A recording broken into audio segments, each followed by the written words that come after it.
Good afternoon, ladies and gentlemen, and welcome to the totally awesome podcast, the TAP. Podcast so bad it'll make you tap out. And I'm joined with the Colonist. I just want you all to know that we record these in the nighttime, so every time he says good afternoon, he's lying to you. He is lying to you. I'm a salesman. I'm sorry. He's a great host, and I'm a fan of him having me on so many times. How's it going, brother? I'm good. How are you? I'm good. I'm good. I just got called a liar, but other than that, I'm good.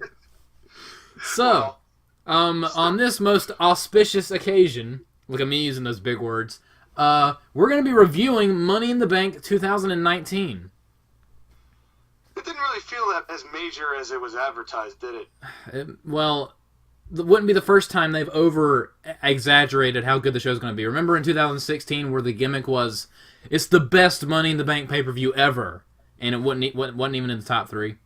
Was that the first ever Carmella, second time ever Carmella wins? No, that was... No, that was when it was they had Roman versus Seth in the main event, and that was when Dean Ambrose cashed in. Right. Yeah, that was the best one ever, apparently. You know the only reason why they did the whole 2016 is the best one ever is because they just wanted to erase the 2011 one. That's the only reason why. They're not going to do. Because Yeah. I went back and rewatched it like probably 3 weeks ago, and I thought, God damn, that whole show was good. It is aged incredibly well. Yeah, it's actually, like, even for the guy, like, the people at the time, like, where they were in their careers, it actually, it holds up. I'm impressed with how well it holds up. Although I will say there was a spot that involved a powerbomb and a ladder that rivaled a certain powerbomb ladder spot in that show. But we'll get to that. Yes, we will. We will get to that. So what are your impressions on this show, the 2019 edition?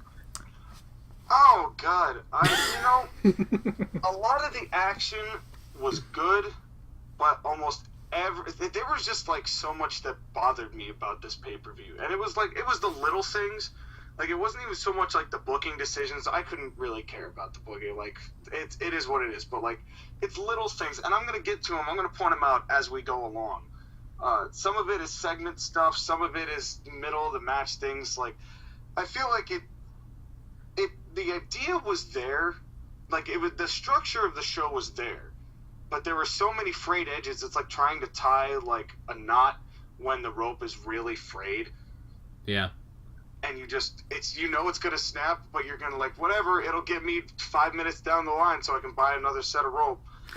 But I personally... It was fine. I did not hate it. I did not hate it. I thought the first hour was really weak. I mean, not the first hour, the first half. I thought the first half of the show was really weak. But I really liked the second half of the show. Especially... Not for nothing, the pacing was decent. Yeah. They did a decent job pacing out this show. Well, honestly, we're just saying that because we came off of WrestleMania, that 30-year-long show. I mean, they even paced that well. I mean, they've been doing well pacing out shows. I just think they can't be all 4 hours long. Yeah. Because I had to watch this over the course of 2 days. I couldn't even watch it live. And then it took me 2 days to get through it all just because I didn't have the time. All right, so... And neither did Hartford. There was a point where Hartford stopped. Yes. Oh, there was a few points where Hartford stopped, and one of them was in the Cruiserweight match, but again, we'll get to that. So, first match of the night was the Women's Money in the Bank ladder match. And I honestly thought it was okay. It was a little sloppy. It was kind of sloppy, especially in the first half of the match. I mean... It's a ladder match, so if you're gonna get hit and things don't look crystal clear, it's fine. It's a ladder match. Things are supposed to be kind of chaotic, so I didn't mind that so much. I understand what you're saying though, because like there was a lot of missed opportunity in this one. I think there was a lot of trying to do something with a ladder, but it not quite working, so they just had to stand there awkwardly and then go into it, like when they did the Terry Funk ladder spot. When Nikki Cross put the ladder on her head, they were like... Nikki just put it on her head and just started spinning like mad, and no one was able to get into position to take the bump. No, she just kept going like nuts, which was great. I thought that was I love the Terry Funk spot, and I think Nikki was the perfect person to do it. Yeah, she was. And another one was when two of them were sandwiching Bayley with the ladder. They couldn't get the ladder to like close, so they were just pushing it, and Bayley was just standing in place. Oh my god, I forgot about that. That was so fun. And I was just like, oh man. Because it kept so flat down, and Natalia finally had to just bump it back up. And there was like a solid 10 seconds of Bayley kind of just dancing around underneath the ladder. But I will say, Ember Moon's eclipse from the ladder was spectacular. That was ridiculous. That's the best stunner I've ever seen. That was one of the few spots. I don't pop for spots a whole lot, but that was one that made me pop. It was a fun one. Yes. It's a shame that Ember Moon didn't get the chance to win this. I'd like to see her do more. Yeah, me too. She's very good. Yes, she is. I've always liked that. But I'll tell you what, the opportunity I thought they missed the most was at the very end. And not even Bayley winning, fine with that. But they had Sonya Deville impressively carry up Mandy Rose up the ladder. Yeah, that was very impressive. And then Bayley just kind of pushes them off, although she was in perfect position to do a double Bayley to belly off the top of the ladder. Oh my god! And then she could have climbed up and gotten it. And well, I said, that is a missed opportunity. That would have turned that entire match's impression around. Well, I mean, I don't know if she would have been able to, live after that, but yeah, that would have been fun. That would have been interesting. Yeah, I mean, but it was still good. I think Bayley winning, I'm down for how they worked it into later in the show. Yes, I was cool with it. Her tights were awesome. Yeah, I was really actually. I honestly wanted I wanted Ember Moon to win the match, but I was fine with Bayley. I'm cool with Bayley. I just want to see more character depth out of Bayley. Like, her promo after this match was garbage. They always are. Here's why. Because she's talking about, like, oh, when I first came to SmackDown, I said I was going to make an impression. And I'm like, bitch, you are on a co-branded pay-per-view. What does this have to do with SmackDown? Nothing. And also, unless that was their little wink that she was going to cash in on the SmackDown Women's Championship, but I don't think it was. I think they were just putting branding into something that need not that brand. Yeah. Also, the whole Carmella thing, was that legitimate, or was that like was that planned? Her getting injured? I think that was a work. I think she may have already been previously injured. But they were so trying to work it into the match. Her out a little bit, still gave her something to do. Yeah. But it still came off as kind of odd. Speculate. It came off kind of odd. Like she was legitimately. It looked like she was legitimately pissed, shoving her off, and you could hear her say, "Get away from me." Yeah. Oh yeah. That's very possible that it was. But the fact that she was still able to come back and give her something to do, I don't know. Yeah. It's hard to say. Also, that move that Mandy Rose does where it's kind of like the implant buster, but she sits out with it, she gave that to Ember Moon on the ladder. I was like, ooh! That was... Yeah. Yikes. That was... Oh, not for nothing. Everybody tonight was creative with their ladder spots. Yes. But yeah, it was a good opening match. It was a little sloppy, but I thought it was pretty good. And that eclipse from the ladder... The eclipse from the ladder made the whole match for me. Well, if they had added that Bayley to belly at the end, I would have been really impressed with it. Through a ladder. that would have been fun. But I'll tell you what wasn't so good. The next match. Doing double duty on commentary. Honestly, sorry, Renee. I like you, but it was bad. I'm at the point now where I just tune them out unless it's Michael Cole calling moves wrong. So you don't mute it at all then? Well, just him. My ears watch out for this kind of thing when it comes to Michael Cole. They were doing weird stuff with commentary the whole night. They were rotating people all over the place. Like they had a different crew for like each match, which was kind of cool. I think they kind of know that everyone hates the commentary, so they're trying to do little things here and there to mitigate that. Yeah, because nobody sounds any different than anybody else. Yeah, that's the problem. You got 6 clones arguing amongst themselves like a bunch of chickens. Yeah. But yeah. Up next this was my least favorite thing on the show. I hated this. I hated everything about this. Samoa Joe versus Rey Mysterio for the United States Championship. I'm at the point where I'm just like, just retire the belt. I'm so sick and tired of getting excited about the U.S. Championship. The only thing I don't have a problem with here is Rey winning it. Everything else I despised about this. First of all, if it is true that this match was cut short because Joe got busted open in the nose, then screw you, because there was so little blood there. Yeah. That you let Brock get busted open by the ring post at WrestleMania. You had Roman Reigns get elbowed to death. He looked like a bloody massacre. John at Cena. WrestleMania 34. You let all of that go. Remember when Samoa Seth Joe Rollins gets a broke... triple blood in his nose, and all of a sudden the fucking world's ending. Remember when John Cena got his nose broken by Seth Rollins and he continued the rest of the match? Yeah. I'm hoping that that's not true, and that's not why it was so short, that maybe they were just trying to do something quick, but still, we already did that at WrestleMania. But still. And here's another thing. A big issue thematically I had with this show was this company, which is supposed to be the land of the big boys, right? Like, we're the big land of the giants. They do not know how to book giants. Samoa Joe gets busted open. And the worst he does is stare Dominic in the face and hit, like, a Uranagi. This is Samoa Joe we're talking about. Yeah. This dude has killed people, in theory. In theory. But, get him actually, if he starts seeing his own blood, remember how people would actually snap at that? Where yes. They start throwing chairs, and they do more than just, same thing that happened with Sullivan, too. Sullivan gets busted open by one of the Lucha guys, and, let's do a sit-up powerbomb and just kind of stare around. Oh, I'm intimidated. I have something to say about that little segment later. I forgot where it happened, but you'll have to remind me. But I got it written down, but that was something that really annoyed me. You got two giants, two badass big guys who get busted open, and the worst they do is stare at you.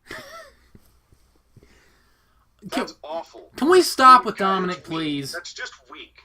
Can we stop with the whole Dominic thing? The only way I will be okay with Dominic being involved is Samoa Joe going to choke him out? Dominic does kind of look a little like Joe. I mean, at some point... We can go back to the I'm Your Daddy thing, and then we can have another ladder match for custody of Dominic. Not again. Come on, it's the perfect time for it. And then Vicky Guerrero comes over and she forgets to knock the ladder over, so Samoa Joe just falls off by himself. It's like, where the F is Vicky? F her, man! Dominic goes up, grabs his own briefcase, is like, I'm my own guardian, and just runs away. I'm my own dad. I don't need a dad. I'm my own daddy, and just leaves. And then there's a triple threat match. Oh, God. But seriously, and like when Rey Mysterio pinned... the Survivor Series?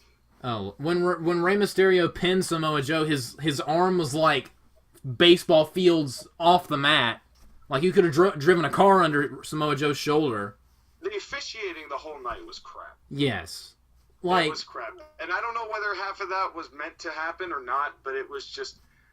There's one guy who can't mess up in a show, and it's the ref. Yes. It's easily the hardest job I would think to have. I mean, all the spots, yes. Yeah. But if you mess up timing, everyone's gonna sour on the match and the show. And the worst thing about it is Rey and Samoa Joe could have a great match against each other. That's all we want. Yes. That's all we want is them 20 minutes of tearing at each other. It'd be amazing. Yes. I mean, just watch the match that Rey Mysterio had with Cesaro on Raw a few weeks ago. That was a great match. Why can't we get something like that on a pay-per-view? And if Joe gets busted open, let him lose. Don't just make him stare. I'm really bothered by this because, like, this is like the one thing that WWE has that they say we get right is big dudes. But you showed me last night that you do not know how to handle big dudes anymore. Yeah. And it's like... They're losing it, man. They're losing it. I don't know. But yeah, this segment sucked. This segment sucked. I'm done with the United States title. I'm more excited about the 24/7 title than the U.S. title. I'm just done with it. I don't even have anything to say anymore.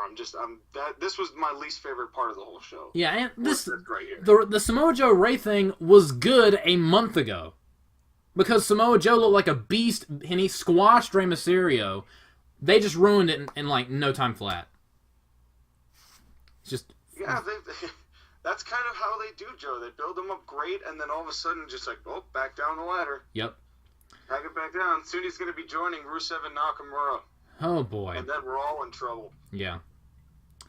But And then speaking of oh no. speaking of not being able to book monsters, before we get to this next match, Braun coming in, who's like trying to find Sami Zayn, right? After yes, he's I remember. from the building.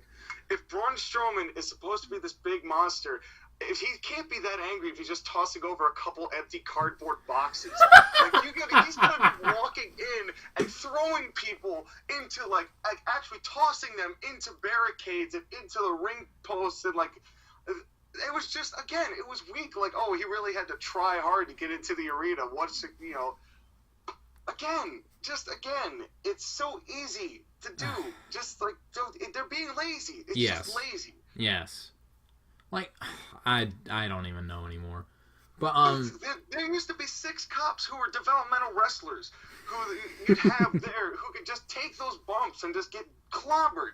You've got NXT. You have more talent than you know what to do with. Clearly. Literally. But you have the capability to do this. I swear I'm at the point every time there's a WWE backstage segment, I either mute my TV or just stop paying attention because they're all just terrible now. You know, they've been terrible for a while, but I will give them credit for one thing. They made, having watched this after knowing the results and then having watched the show, it makes sense if you add all the backstage segments together that it is Brock coming out at the end. I will give them that. That at least made sense. Yeah. But they were still D- segments. I mean, they were funny because of how bad they were. Yeah.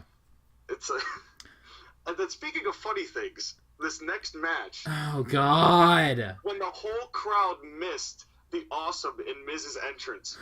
I noticed that. Like, they said awesome, and then the thing said awesome. And then I thought, oh, I was dying. I was too funny. Man. Like, Hartford. That U.S. title match lowered the IQ of the entire crowd. Just, they were done. But, and then this match. You know, I did not hate it. I didn't hate it, I didn't hate it either. Except for the ref part. It was the only thing I didn't like about it. Because, who approved that spot? Yeah. Was it Shane? Because Shane ought to know better. Yes. It's like, you can't do... I mean, if you're going to have him win, don't make him do a skull-crushing finale on a chair. They've already buried the skull-crushing finale. At WrestleMania, he gave it to him on that platform, and it made a loud metal clank, and then he immediately kicked out. So the skull-crushing finale is already dead. Like, still, just there's something about the visual of the skull-crushing finale on a chair, and its name of skull-crushing finale. Yeah. It's like... That should have been the finish of the match. And here's the thing: they didn't really make a deal out of the referee messing that up. The crowd did. But like, Miz should have been freaking out. And it would have been better if the referee had actually played along with the fact that he was paid off by Shane, but that didn't happen. Yeah. It just went off as a mistake, and he looked like a jackass. Yes, and the crowd was chanting BS really loudly. They were chanting BS. They were chanting CM Punk in 2019. Why are we still chanting CM Punk in 2019? Because Hartford sucks, man.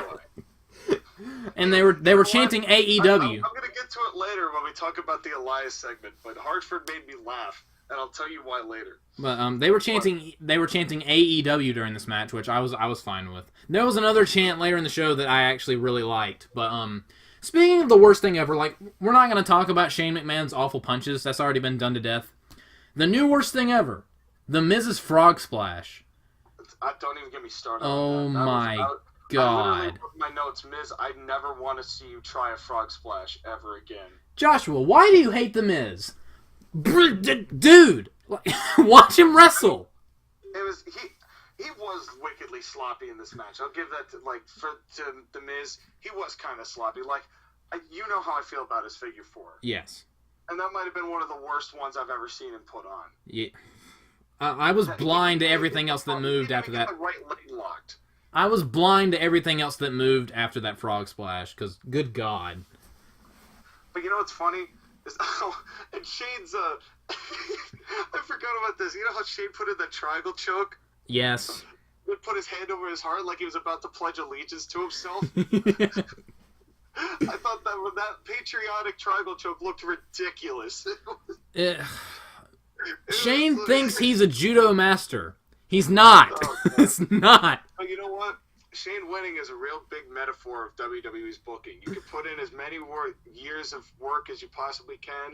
You'll get some dividends. You'll get some good money. But at the end of the day, it's the old-ass McMahon who wins. Yes. Why did Shane win this match? With a bunch of steel chair shots, which were great. I swear to God, if this feud continues, I'm just not watching their segments. I will skip their matches. It can't. I hate them both. I'm done with this feud. It's kind of sad that The Miz was turned face just to job to Shane. Twice. So, And looked like an idiot both times. I mean, at WrestleMania, he did it to himself. He suplexed himself into that crash pad, and Shane landed on the top of him. This time, he accidentally pulled the dude out of his shirt.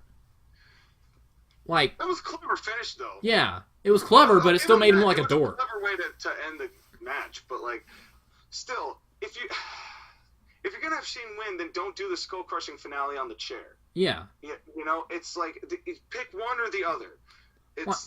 Why are they scared to beat Shane McMahon all of a sudden? They're trying to protect him, I guess, to be some kind of like a mini Triple H, just one of these unconquerable beasts. Oh, I know. They're building him up. WrestleMania match means something. They're building him up so Roman Reigns can beat him at the Super Showdown. That's what it is. Yay. I bet Shane wins that too. God. But Shane yeah. wins that too with the help of, I just call them the heels because that's basically like Drew McIntyre and Bobby Lashley and Baron Corbin and Elias. They're all like, none of them have any Elias has a distinctive quality, but there's definitely the other three are just kind of lackeys for the show. Yes. So like when anybody has a problem, they call one of those three to be like, I'm an angry big guy. And that's it. So watch the heels come in, those angry, I'm just a bunch of muscle. Yeah. And see how entertained you are. Are you not sports entertained, people? Are you not sports entertained?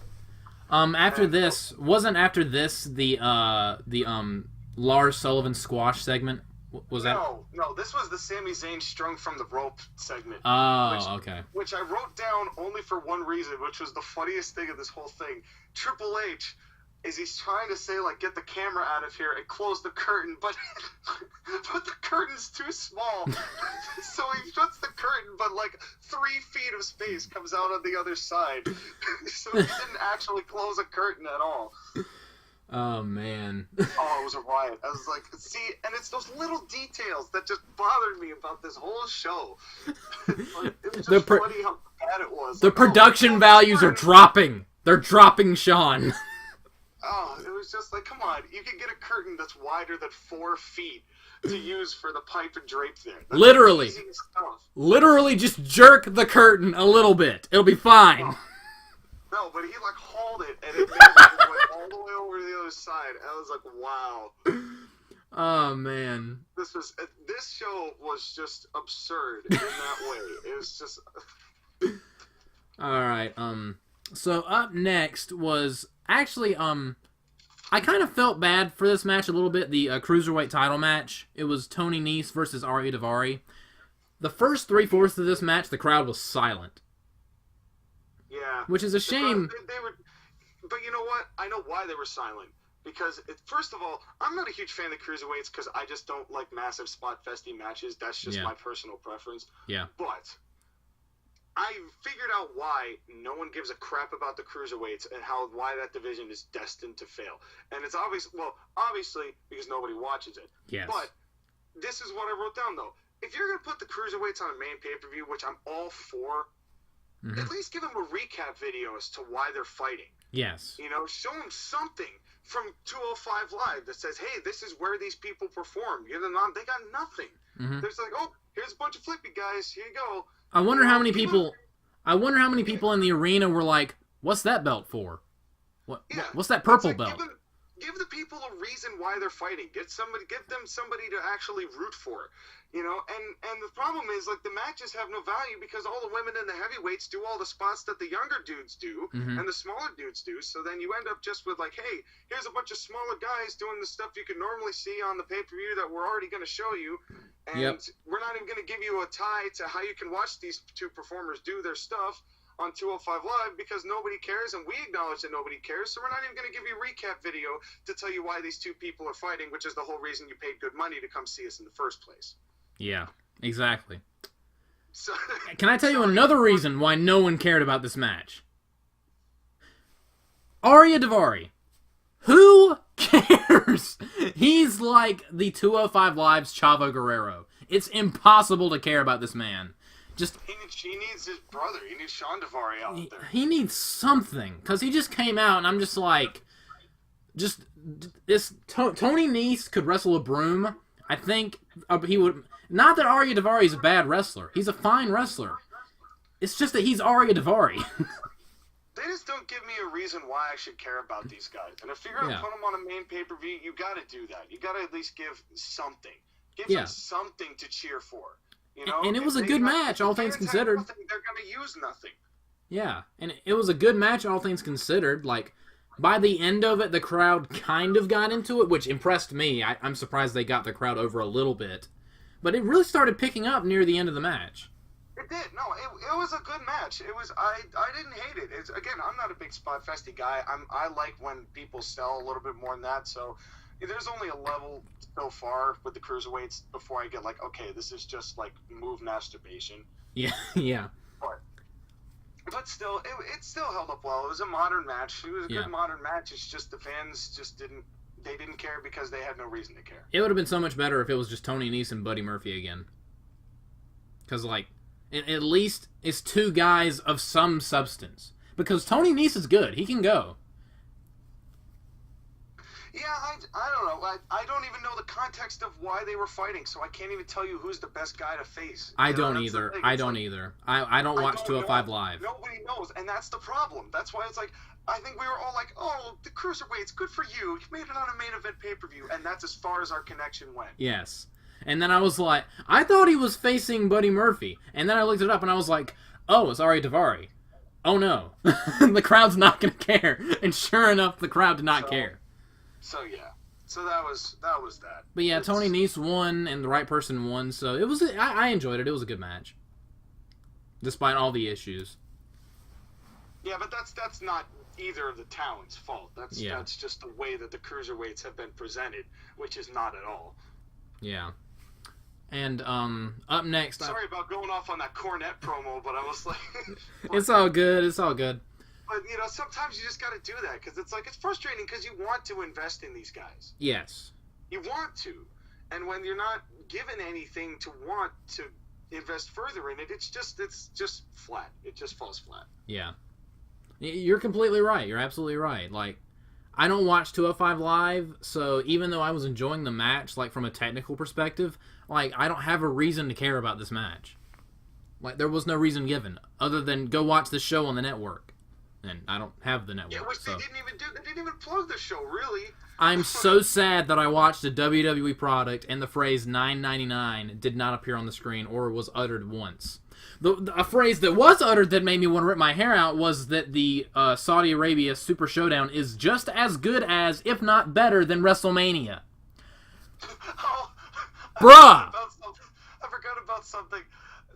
Speaking of the Saudi Arabia show, during the Miz and Shane match, Cole made a reference about him winning the World Cup in last October.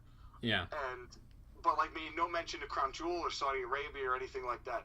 And immediately I thought of that Liberty Mutual commercial where that dude's like, have you seen that commercial where he's like totally anonymous? I think so. And it's only like a 6-second. They put it on YouTube. And he's like, oh yeah, I'm anonymous. They saved me $100 on my car insurance. Won a World Cup at a pay-per-view. Can't say where. They said that? No, but they should. That's what I thought of. Oh, they should do that. I would die. No one else would get it, but I would love it. Can't say where. Can't say where. Oh, God. I can't believe they were pushing Super Showdown as better than WrestleMania. Like, goes to show how much esteem they have on their own product, don't you think? Like, oh, no, this will be better, we promise. I mean, if by better you mean shorter, then yeah, duh. I can't imagine a show shorter than WrestleMania 35, but I mean, I can't imagine a show longer than WrestleMania 35, but well, they're gonna rival it with this second ever greatest Royal Rumble. No. Plus Triple H and Orton. That's gonna be 25 minutes. Yep. And you got Taker Goldberg. That's a solid 7. Yeah, that's about 7.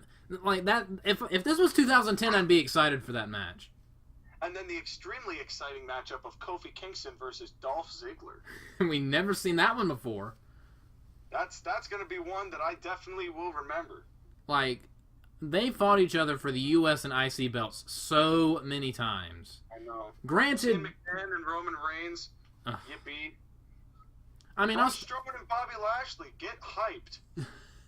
You can't stay hyped because Mojo Rawley doesn't do that anymore. But you can get hyped. Mojo Rawley, like, when he came out on Raw a few weeks ago and his "Please Take Me Seriously Now" gimmick, I was just in tears laughing. They just put face paint on.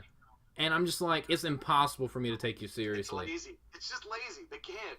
Like, the reason why people hated Mojo in the first place is because he wouldn't stop screaming at the top of his lungs. He comes out, he's a heel now, he's still screaming at the top of his lungs. And I'm just like, shut up! This is why no one likes you.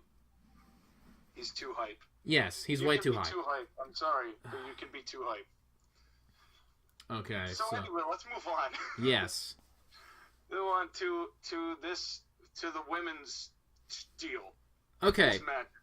I'm gonna tie this up together in one little bow because it was one big segment. Yes. This was better than I thought it was gonna be. I liked this. Liked this. Charlotte does not need another stupid title reign. Yes. No, she does not. Stop trying to pad her numbers. If we all know you're trying to pad her numbers. She's a 9-time women's champion. Stop it. And it's only been, 4 years? Oh my...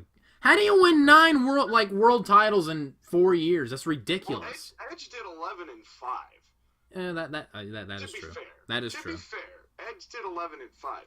But also, Edge was at the tail end of his career and had put in years of work to get to where he was. And I'm not saying Charlotte hasn't. It's because of that. It's because of that feud with Sasha, where they kept switching the belts back and forth. It's because of that feud with Sasha in 2016, I think. Yeah. Yep. Where they both exchanged it 4 times. Yes, which was absurd. Which, by the way, for as much as people said that helped build the title, it did not. It did not. Absolutely did not. It did not. It did not. But anyway, let's start with Becky and Lacey, which I thought was actually the better of the 2 matches. I was kind of impressed with Lacey until she tried... I was really impressed with Lacey Evans. She tried a sliced bread. She accidentally RKO'd Becky Lynch. And you wouldn't have been able to tell, though. It's like, oh, well. That made me laugh. That was funny. But you know what? It still looked decent, you know? Things like, she still made that work, which I'm totally cool with. Yeah, yeah. But there was a missile dropkick I think Becky did that looked really bad. I don't know if, Lacey was out of position for that, or Becky... It was like a basement dropkick, but Becky basically just missed altogether, and Lacey still took the bump. Thank God the camera was behind Lacey, so we didn't have to see that. Yeah. Yeah. And also, good camera placement. What's up with the officiating here, too? Yeah. And with that quick tap, I hate when... I always can tell that Vince always rushes the women. You can always tell their finishes or go homes quick. Yes. It's like, I hate that. Because they have the best, most compelling storylines, I think, of anybody in WWE right now, do these women. Yes. So why are you rushing them? Let them do their thing the way you let the guys do their thing, you know? They did the same thing when they let them main event WrestleMania.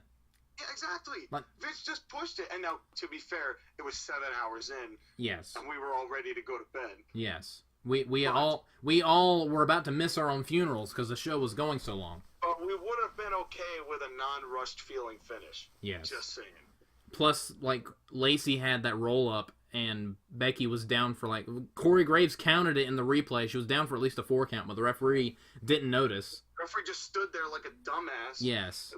The officiating on this show sucked so much anus. Bad. It was... What happened with these referees? I don't get it. Are they just being dicks because all the other referees in sports are sucking now? It's like, oh, well, let's get in on poor officiating. No, please don't. Please stop. That's the one thing to hold your show together. Yes. Don't break that apart. Like, what? And honestly, like, during the back to the Rey Mysterio Samoa Joe match, when, like, the referee missed Joe's shoulder being, like, 3 miles off the canvas, Michael Cole was like, even though that was the case, Rey Mysterio is still the champion. I'm like, then why even have the matches now? Like, if pins, like, when they kick out of the pin, they still get pinned, it doesn't matter, then why am I watching the show? Yeah. Yeah, exactly. There was my Cornette promo for the night. Well, because that's true, though. I mean, it's because it's the little things like that fans actually appreciate when they're done. Yeah. And look so dumb when they're not. It's like, I don't know. What? I mean, like, the whole finish to that was the only thing that I didn't like about the match was the no count and the finish. You know, everything else was fine. Although, to be fair, I think Lacey should have won even if it was a non-finish. Even if it was a DQ or a count out or something like that. Just because I feel like Lacey is so young as a wrestler entity that you need to give her some established credentials.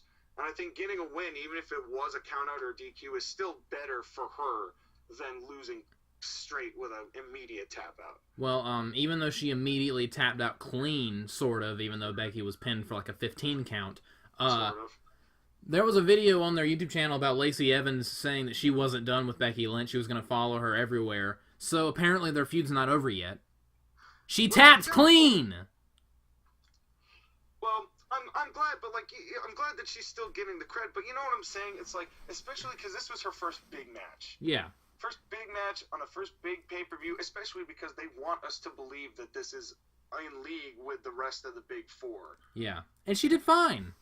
She did great. I thought I was the most impressed with her work, and I was really impressed. She's got a good look. She does things that other people don't do. She's got something unique to her. She had the money guns.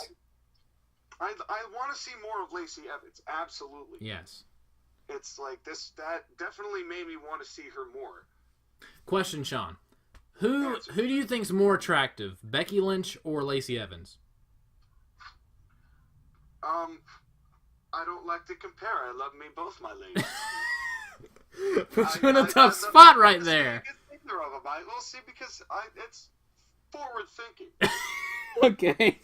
You know, I was gonna take. Well, I don't know about Becky anymore, just because I don't know if I can compete with Seth Rollins. Yeah, that is right. Seth Rollins is a man's man. I don't know if I can compete with Seth Rollins, but man, his beard had to have grown at least 10 inches after the work he put in with AJ Styles on Sunday night. Shit happens, though, so I'm not going to say if I like one over the other, because you never know who you're going to meet down the road. Bro, I'm jealous of both of them, by the way. I'm down with both. Yes. So then, after that, for some reason, a lot of people did not figure that they were going to have Becky versus Charlotte immediately afterwards. People were, like, surprised. They thought that was going to be later in the show, and I was like, no. Like, Charlotte's the heel. Charlotte coming in and just kind of whiskey bed, like, come on, get back in the ring. Come on, let's go. Yeah. I love that. I thought that was great, because she had, like, the most, like, smarmy smile on her face. Yeah. That was great. It was good. And it goes to show why, even though Charlotte winning all the time is mad frustrating, she is good. Yeah, she's good. But, like, I was just like, of course they're going to have this immediately follow. Like, I thought that was how this was advertised. But... yeah, that's what I mean. They wouldn't have had a double contract signing otherwise. Yeah. People just don't pay attention to anything anymore, including the people writing the show. I thought this match, Charlotte and Becky, was okay, although you could tell it was just setting up for something. Yeah, it didn't have the same zing that Becky and Lacey did. And it took me a second, but I thought, like, wait a second, Lacey Evans' finishing move is a punch. The only reason why I'm okay with her punch finish is because of the name. The name of that move's awesome. It's hilarious. Yeah. So absolutely. I was like, I'm cool with the punch finish, honestly. I think that it works well for her. It's funny because if they're gonna behave like a team, like they did in the contract signing, and then when they did later on, then could they have both decided on a body part to target? Yes. Because Becky, because Lacey targeted the arm, and then Charlotte targeted the leg, which was obvious. But like, if you're gonna work as a unit, do things as a unit. Yeah. Yeah. But I don't think that they are. I think they're just two people that they're just pushing together for the moment, and then now they're going to split them apart now that we've got the two title change differences. I swear to God, they look like the exact same person. They're like clones of each other. Well, they would have before Charlotte got her surgery. Well, yeah, that is also true. That is also true. Because that's a pretty easy way to tell. Yeah, those are two big differences right there. Yeah, very large differences. Yes. So I was just sitting there waiting for Becky Lynch to go over to the ropes, the referee not look, and Lacey to just punch her in the face, and that would be it. And then, sure enough, it happened. Like I was like, that's the way it's going to go down. And then I remember, like, as it was happening, someone in our group chat got pissed off. Because like, Charlotte missed the boot. She sucks. And I'm like, they always do boots like that. The boots never actually connect. This. But I thought the false finish was great after that. The women's right into the false finish. Dude, they got the crowd on that one. Yeah, the crowd popped. Even knowing the result afterwards, I still popped for that because it was still a very intense moment. Yeah. But you know what? Why did a kick win this? I think it was because like after she got punched in the face. The thing about this whole series of segments is that it was not only the fact that they ended, but they ended with like 80s moves. You got one kick from Charlotte, and that did it. And then Bayley got a Randy Savage trademarked elbow drop, and that did it. Would you have rather her pinned Becky Lynch with a big boot or the natural selection? That's tough. I mean, here's why it's tough, though. Here's why it's tough. Because I think natural selection. I'd rather have her natural selection because they've already branded that and labeled that as a finisher, as opposed to just her random stiff boot. But at the same time, it never looks good when she does it. Yeah. So it never looks like it's something that should put somebody away, but it does.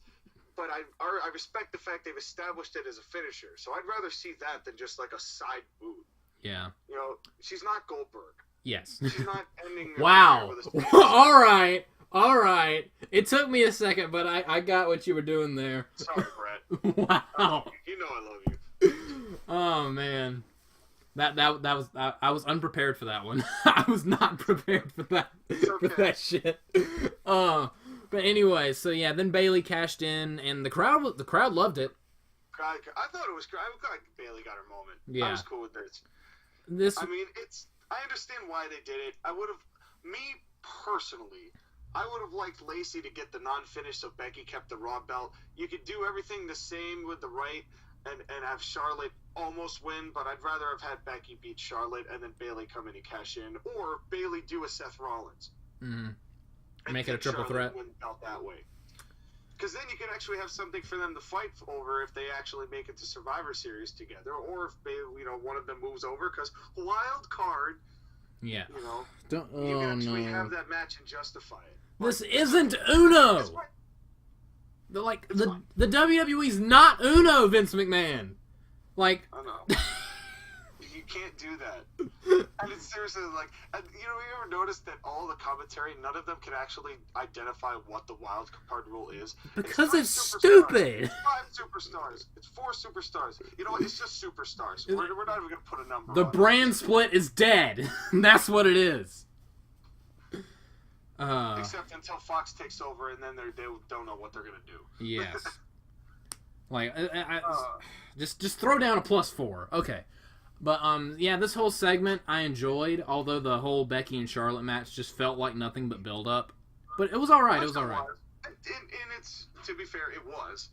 Yeah, it was. It was just build-up. But, if they're going to brand them, label them as 2 separate entities, then at least give us good 2 quality matches. Yeah.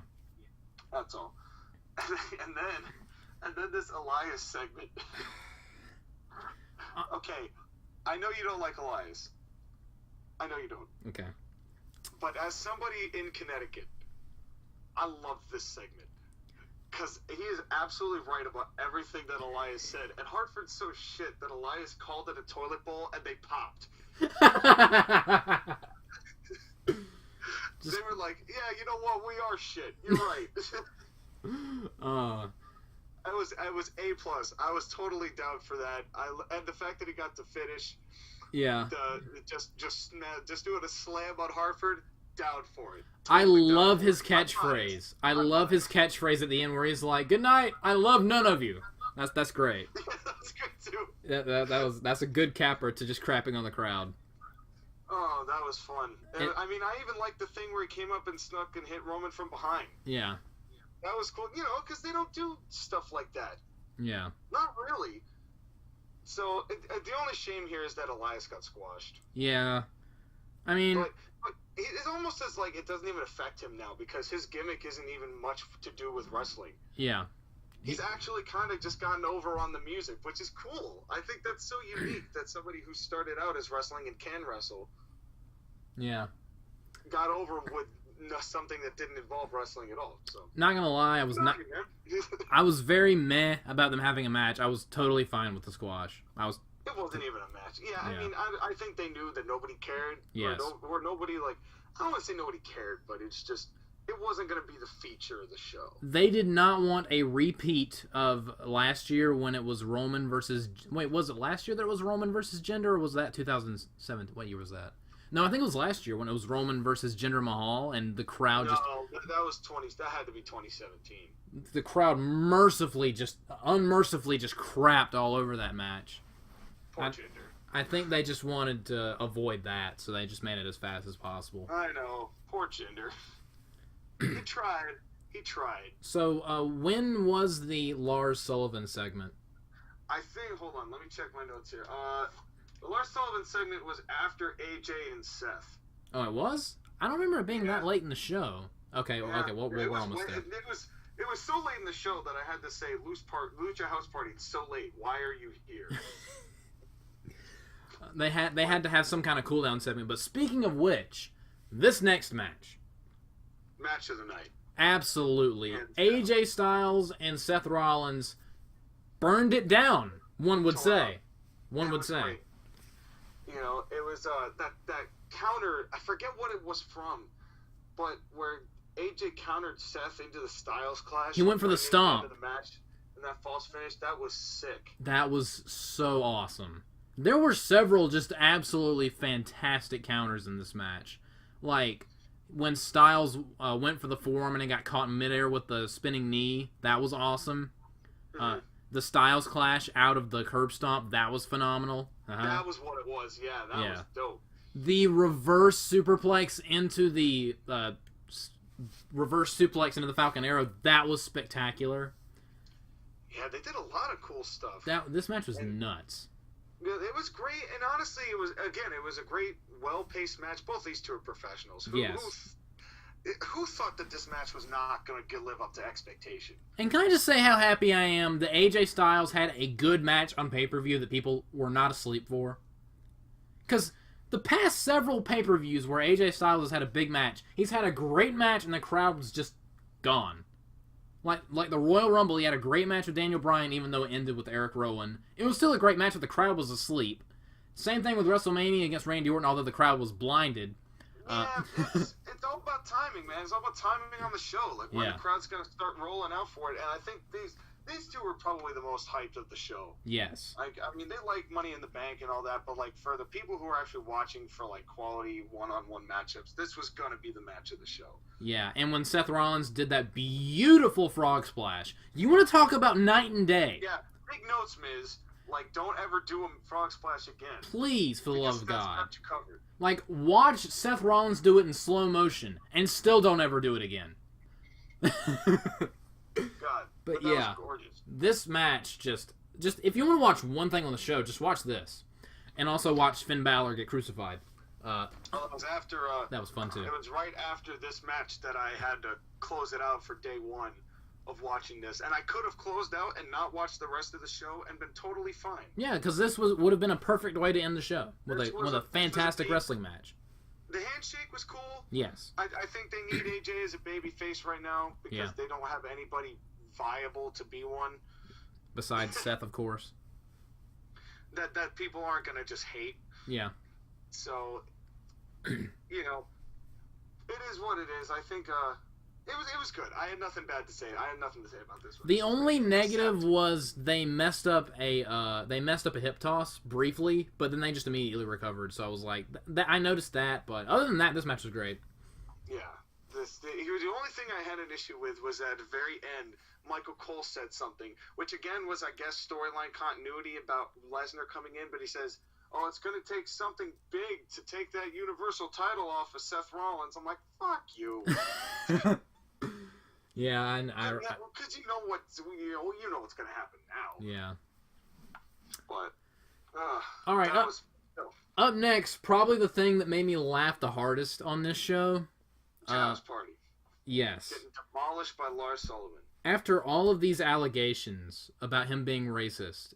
Yeah, let's go ahead and beat up 3 Mexicans. That's a great idea. Yeah, I was like, you find this man. What was it, like $100,000?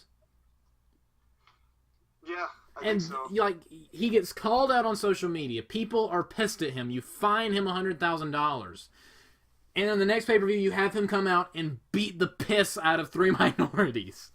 That's a troll on WWE. What? Like, screw you, PC culture. You know what? We're gonna have a I loved it. I loved it. It was. Oh, you know what? I love that kind of screw you attitude sometimes from WWE. Yes. It makes for some quality content. Yes, I was baffled that it was happening, but I loved it.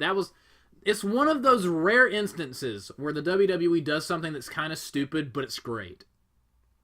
Yeah, where sure. you're just like, why are you doing this? This is a bad idea, but please keep doing it because it's very entertaining to watch. So late in the show that I was like, oh, Lucha House Party, why are you here? You're never on pay-per-view. Why are you here? And then here comes the giant racist white man. But then again, he gets busted open. Perfect time for him to actually, just start beating people down, use the ring steps, use steel chairs, get a table, use the announce table. I know they used it for a different spot, but still. That's the time. Instead, we got, a big power bomb. You got the Batista bomb. And staring. Yes. And roaring. And it's like, come on. This is his time to freak out. Yes. Use the juice. We want to see a freak accident, WWE. I know. It's like, come on. But I was thoroughly entertained by that segment just because of how hysterical it was. Up next was the WWE Championship match, Kofi Kingston versus Kevin Owens. And the crowd was dead for the rest of the night. Well, I wouldn't say the rest of the night, but they were definitely down for this match. I enjoyed the match. I thought it was pretty good. I thought it was great. There was some great. That shoe thing had to be a rib. I don't. That's the one thing I don't get. The shoe thing. It has to be a rib. I've thought about this since I saw it because I'm trying to just mull my head around what happened because it was obvious that the match was at its end. It was a very clear that it was reaching that finale, and then he took off the shoes, and then did nothing. And lost. So it had to have been a rib. Just to make Kofi walk to the back without shoes, which if it is a rib, I'm all for it, because that's hilarious. But still, You know what? Because you imagine Owen just calling the match, and all of a sudden he just yells out to Kofi, "Oh, to take off your shoes!" He's like, "But what?"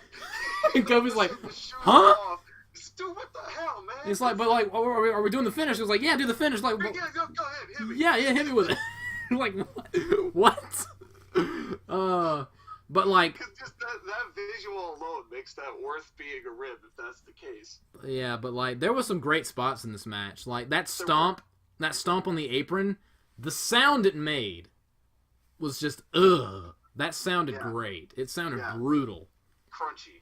Yeah, and then, not to be outdone, that mid-air super kick on the outside was a thing of beauty. Great. That was fantastic. There was a funny moment in this match where I forget what, I think Owens was just trash talking Kofi and hitting him with a few kicks, and then he goes for a cover and it's a 1 count, and Owens looks up at the referee and goes, "That was 3," and the ref's like, "That was 1." the ref didn't. He just let him. Was like, "That was 1, Kevin." No, that was 3. No, that was 3. No, it was 1. That was. I noticed that was pretty funny. That was pretty good too. That was too funny. It's this whole show was just full of hilarious moments. Some intentional, some unintentional. I know. Some they were just so bad they were funny, and others that were actually just good work and it were funny. Yeah, but the right person won this match. Kofi won. Kofi needs time with this belt. And now he's going to be defending against Dolph Ziggler at... What a stack to face. Please don't make Ziggler champion. Please, dear God. I will say, the promo he cut on SmackDown was fantastic.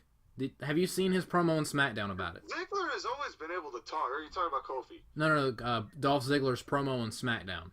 Ziggler always cuts a good promo. That's his best feature. He's definitely always had a gift for gab. Yeah. Like, I highly recommend go watch his promo. It's very good stuff, but... I mean, it's been I'll give them this. It's been a while since they've wrestled each other, but they wrestled each other so many times that I'm just like... But the crowd just went, Yeah. Ziggler. That was it. There was no enthusiasm whatsoever. It's like when he showed up number 30 at the Rumble, and just nobody's... Why? I remember that, like, after he won the U.S. title and vacated it for no reason, just to show up at the Rumble, like, they had no idea what to do with him. I don't think he has. I don't think his reputation can be repaired. No, at this point, no. He has to leave. I think that he honestly has to just leave WWE. I feel the same way about Bray Wyatt. Like, I want to see how this Firefly Funhouse thing plays out first. I'm sort of curious because I like evil clowns. I'm intrigued. I'm certainly intrigued. I'm curious. I want to see how it plays out. But if this doesn't work, if they start doing the same thing with Bray Wyatt that they always do, he's got to go. Yeah. Then I'm done. I'm absolutely done. But up next, honestly, I'm sorry. One more thing before we get to that.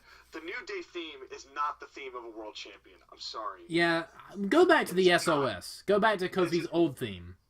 I would rather hear the SOS theme, to tell you the truth. Yes, it's a good theme. It sounds better than it just doesn't have the I'm the world champion feeling to it.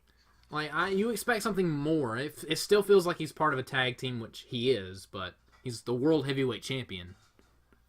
And I'm cool with the New Day hanging around and all that. It's just like I feel like Kofi, as the world champion, needs to have his own theme. Yeah, I agree.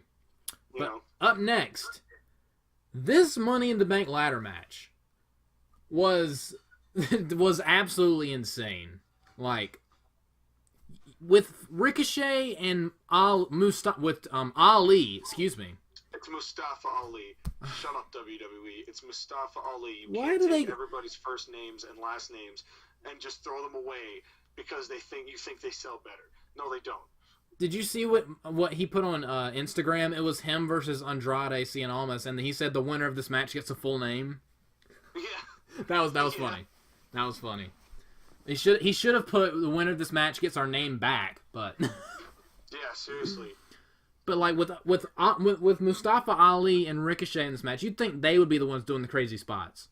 It's true. Oh no. It's true. Oh no. Well, first of all, Corbin's entrance. Did you see this? I don't know whether during Corbin's entrance, down at the very bottom of the screen, there was like this special thanks to the Connecticut Department of Film, Television, Arts, and whatever. Yeah, I saw that too. I was like, what? Don't you save this for the end of the show?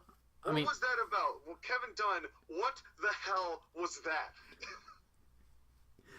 There was no need for that to be there. Why was that there? I was like, is this about to turn off? Like, but yeah, we got to talk about Finn Balor. This poor man. God bless him. That sunset flip powerbomb. Nasty ass bumps. That was grotesque in the best way possible. Yeah, he had to be sore the next couple of days. The way he bounced was both just absolutely magnificent. That was fantastic. Terrifying and hilarious all at one time. It was the best. I thought that choke slam onto the side of the ladder that was just brutal. And then he got suplexed on top of a ladder. Just, oh man, his poor back. He took a lot of shit. It was dude. Not to be outdone, Drew McIntyre just launching Ricochet through a ladder. That was hysterical. Like, it was awesome. It was hysterical.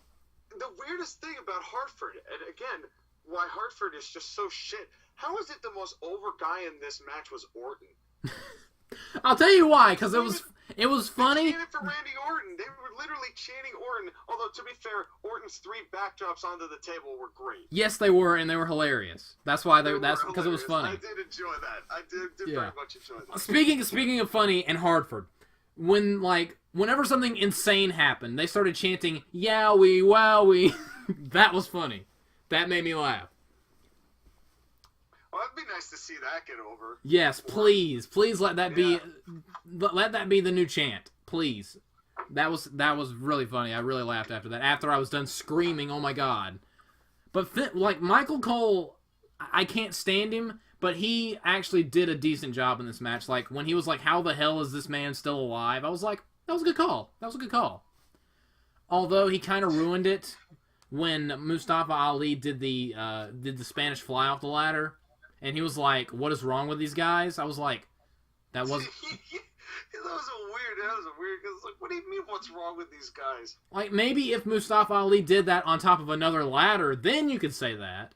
But it was just in the ring. I was like, and I don't understand this. Like they had Ali go up to the top, and then like just stand there as Brock's music hit. Yeah. Like just take the case down. Take the case down and then fight Brock Lesnar. He can't do anything to you then. You've taken all his power away. We were talking about how WWE liked to troll them with Lars Sullivan.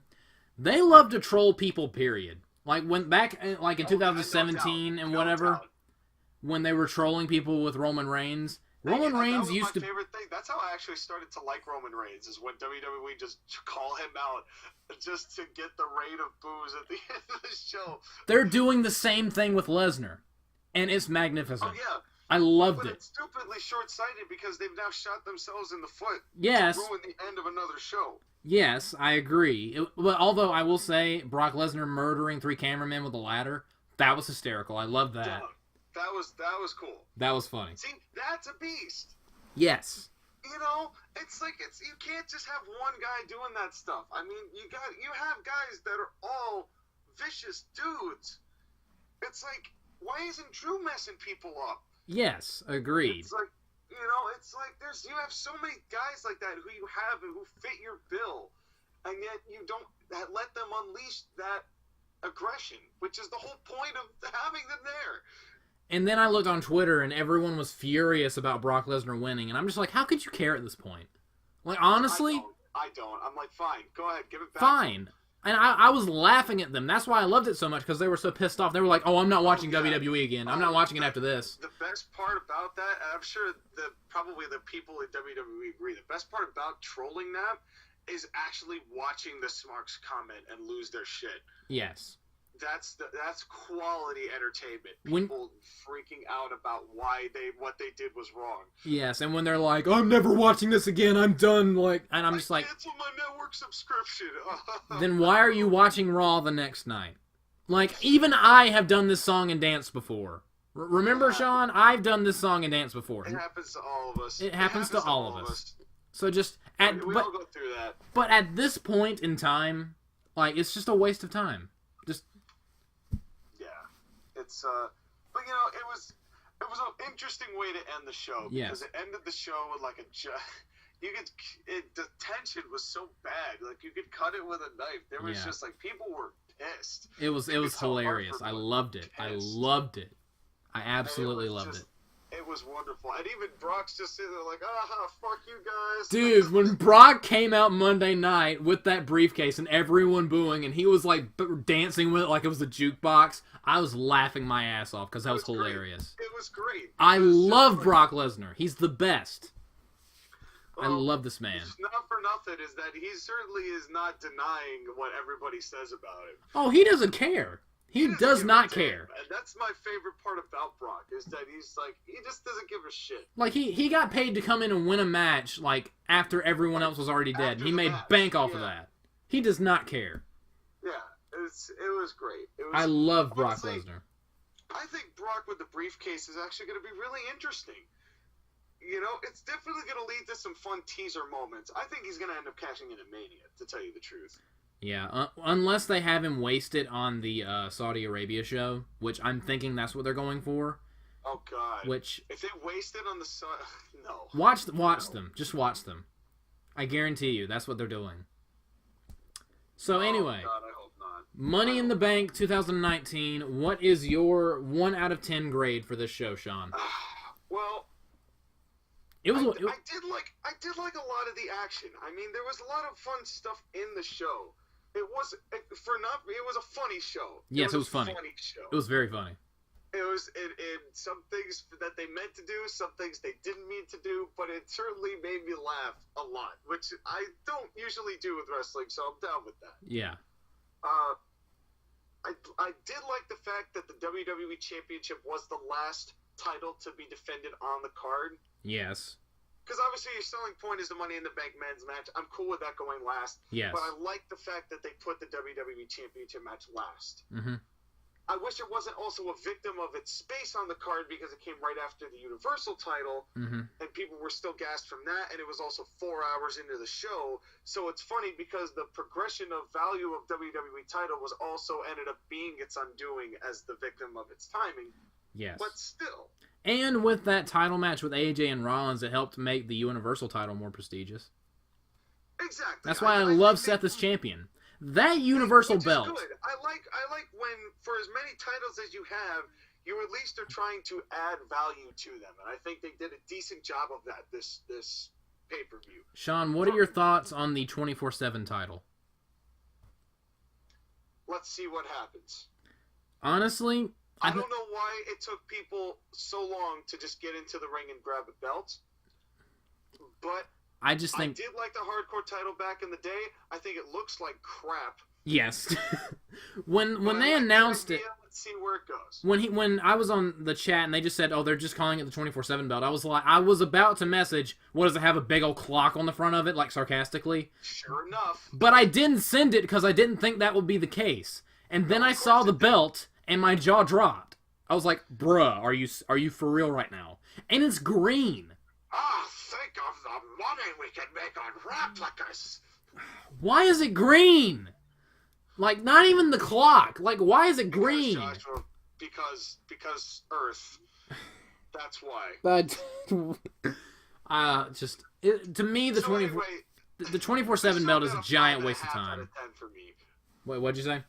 This show got a 5.5 out of 10 for me. 5 out. Ooh, that's low. That's lower than I was expecting. Well, it's just it was funny, but it wasn't like the finish just pissed me off. Okay. That's all. The finish just pissed me off. Maybe a 6, I'd give it, but like all in all, it could have been better. It could have been. It could have been much better. Production value ways that really hurt the officiating. Yes. The officiating really brought down my rating of this show. I did not hate this show, but I will give it a 6.5 out of 10.